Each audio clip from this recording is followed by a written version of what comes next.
hoe anisan'ny efa mitory ny tenin'Andriamanitra, anisan'ny efa mandray anjara amin'ny fitoliana ny tenin'Andriamanitra ny asa ataonao tsirairay avy io.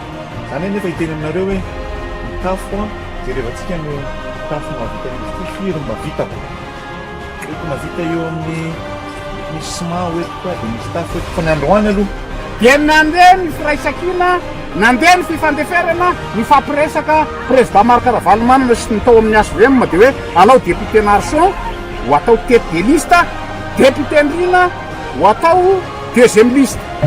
Dia fantany tsara ny fitiavany amin'ny madame Janine ny mpiarabelona aminy.